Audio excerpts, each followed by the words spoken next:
Welcome to Sense and Sensibility, the show where we talk about all things money, and hopefully it's in an understandable way. Today, I'm very honored to be joined by former governor and ambassador to Singapore and China, John Huntsman. Welcome to the show. Thanks, Heather. What a treat to be with you. Well, I'm very excited about this one because one thing that I haven't tackled yet on the show is trade. And I know a lot of people go, oh my God, trade. Eyes glaze right over. Exactly. Heaven forbid. Right. But I want to...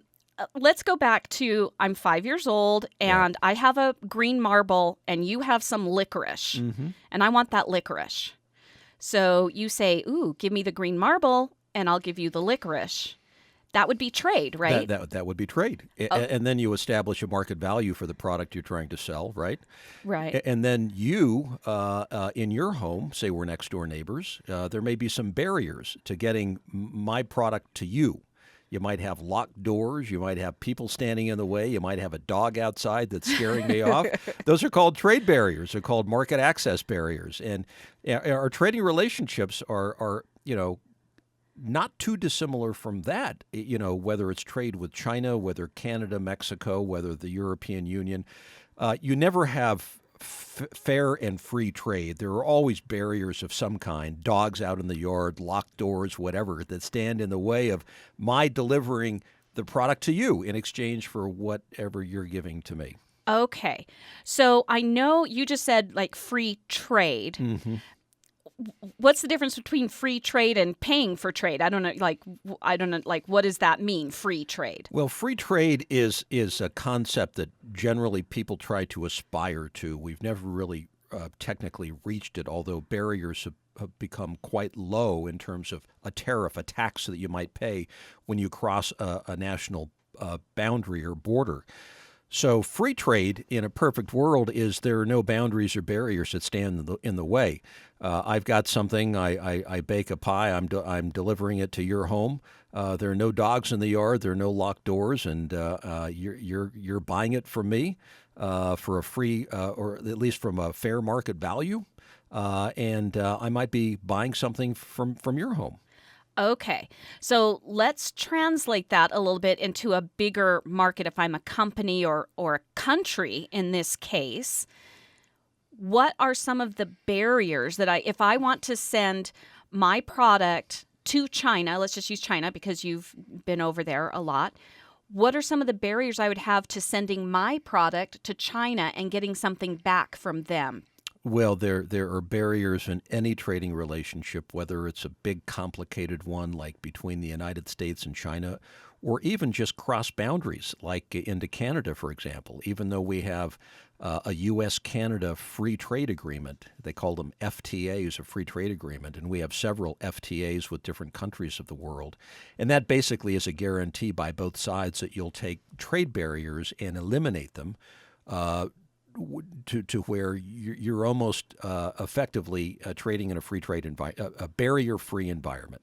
So in the case of China, where we don't have a whole lot of trade agreements, we've heard, for example, President-elect Trump and others say that we've got to renegotiate trade deals with China or do this and that. The fact of the matter is we really don't have any trade agreements with China, and that's the big problem. There's nothing that governs the trade between both countries that works to take down the barriers that stand in the way.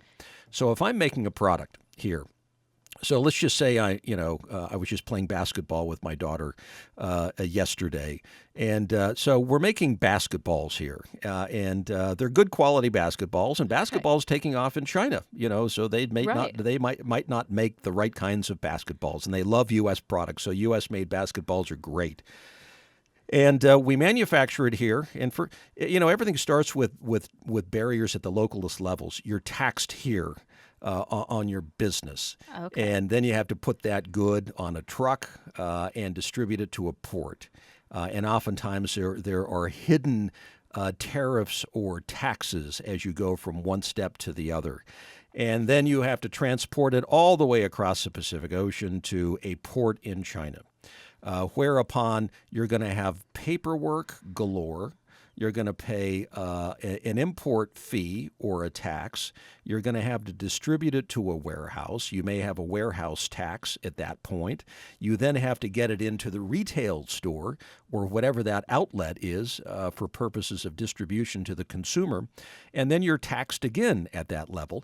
Now, beyond all the taxes step by step, there may be a quota in terms of the number of basketballs that the country will allow imported in. And this isn't even taking into account what we would call corruption, where you've got people on the take every step of the way asking for a little bit of a handout as your good. As your good, in this case, a basketball, moves from the point of manufacturing out of our country into the market in which you're trying to sell it. Okay, so let me just put this a little bit into monetary terms. So let's say it costs me $10 just to make the basketball. Right. But then, that tax to ship it out, or just the shipping tax, is $2. And then in the port in the U.S., they charge me another $2. Mm-hmm. Then once I get into China, it's $1, and then another couple of dollars to get it into stores, like you talked about. So by the time all is said and done, I've lost all of my $10, plus I may owe some, which is why the cost of the basketball for somebody to buy it is now $50 or $75 for the basketball, so that I can recoup, or I can make more money than it cost me for this basketball. That's right. So what are the problems in China getting? Great, they want the basketballs, but what do we get? What do I get in return for sending my basketballs over to China? Well, presumably you're making a product that people want and they're willing to pay for. And that's why taking these barriers out of the way of trade it frees up a lot more in the way of profitability and therefore job creation, and it levels the playing field. So you're manufacturing in one country, exporting to another, and you can free up a global marketplace that today is hard to imagine because there's so many barriers that stand in the way in virtually every market of the world. But it is a profit to you. You've got to be able to make something that others want. So in the case of China, where you have 1.4 billion people, you've got a lot of consumers, presumably a lot of demand for a new sport like basketball, which is growing very, very quickly. The problem will be you'll make all the basketballs you possibly can. You'll export all of them and probably make a pretty good profit, even with all of the barriers that stand in the way. But then someone in China is going to want to go into competition against you and make something locally.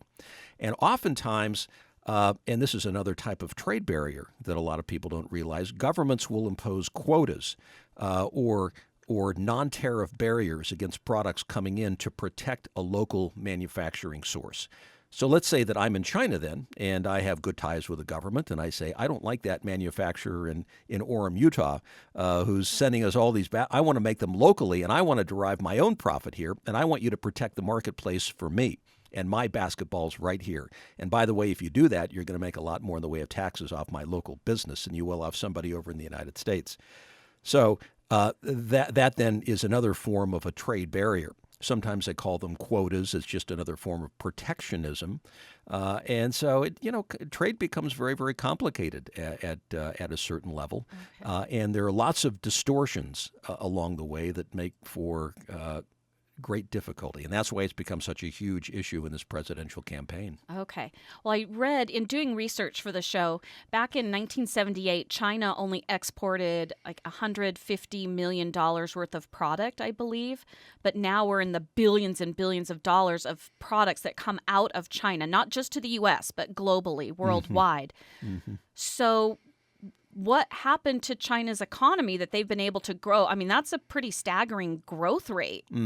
So if you go back to the origins of our trade with China, so you have to go all the way back almost to the founding of our country. This, 1780s, early 1780s, the Empress of China ship sailed from New York City, and it actually before that went in and out of Philadelphia. And Benjamin Franklin was one of the first advocates of trade with China. And the ship sailed to the Pearl River Delta, which is in the southern part of China, where a lot of the consumers were. And so our trade, goes all the way back really to the founding of our country. We then didn't do a lot of trade in the last century because of wars and revolutions and ideological differences. We started again in 1971. By the end of the Reagan administration, 1988, roughly 25% of all China's exports came here to the United States, and that number was about $10 billion.